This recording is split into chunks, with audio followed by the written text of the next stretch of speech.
Hello class, चलिए आज हम लोग क्रॉपिंग पैटर्न इन इंडिया के ऊपर थोड़ी जानकारी लेते हैं। भारत में फिजिकल डाइवर्सिटी के साथ साथ कल्चरल प्लुरैलिटी भी है, इसलिए हमारी खेती का तरीका भी इससे काफ़ी प्रभावित हुआ है। भारत में 3 तरह के क्रॉपिंग सीज़न हैं, जिसे रबी, खरीफ तथा ज़ैद सीज़न कहा जाता है। रबी सीज़न ये ठंड में अक्टूबर से अप्रैल तक चलता है और इस समय मुख्य रूप से गेहूँ, बार्ली, मटर, चना और सरसों आदि उगाया जाता है।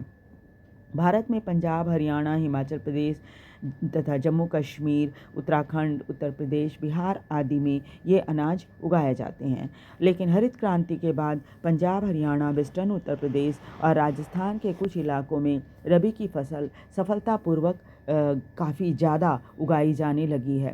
ठंड के मौसम में जब वेस्टर्न टेम्परेट साइक्लोन की वजह से बारिश होती है तो ये फसल के लिए काफ़ी लाभदायक होती है। खरीफ की फसल मानसून के समय भारत में अलग अलग हिस्सों में रोपी जाती है और सितंबर अक्टूबर से में काटी जाती है। जिन फसलों को इस समय उगाया जाता है उनमें पैडी या धान, मक्का, ज्वार, बाजरा, अरहर दाल, उड़द दाल, कॉटन, जूट, ग्राउंडनट और सोयाबीन आदि लगाई जाती है। जिन राज्यों में धान उगाई जाती है उनमें असम, पश्चिम बंगाल, उड़ीसा के समुद्री किनारे वाला इलाका, आंध्र प्रदेश, तमिलनाडु, केरल, महाराष्ट्र, खासतौर पर कोंकण का समुद्री इलाका, इन सभी जगहों पे धान उगाई जाती है। अब तो पंजाब और हरियाणा में भी धान उगाया जाने लगा है क्योंकि किसानों के पास सिंचाई की व्यवस्था है।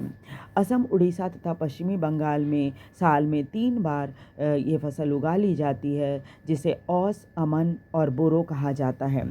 औस ये मानसून पूर्व की फसल है, जिसे आमतौर पर गर्मियों में बोया जाता है और शरद ऋतु में काटा जाता है। अमन ये मानसून की फसल है, जिसे जून जुलाई में बोया जाता है और नवंबर दिसंबर में काटा जाता है। बोरो ये शीतकालीन फसल है, जिसे नवंबर दिसंबर में बोया जाता है और अप्रैल मई में काटा जाता है। इस खेती के लिए यानी बोरो की खेती के लिए अक्सर किसान को सिंचाई की व्यवस्था करनी पड़ती है।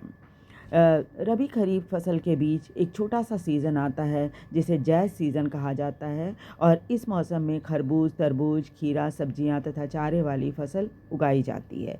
वीडियो आपको कैसा लगा? वीडियो को लाइक और सब्सक्राइब ज़रूर कर दीजिए और शेयर भी कीजिए, ताकि दूसरे बच्चे भी इसे देख सकें और साथ ही साथ लाभ उठा सकें। Thank you very much.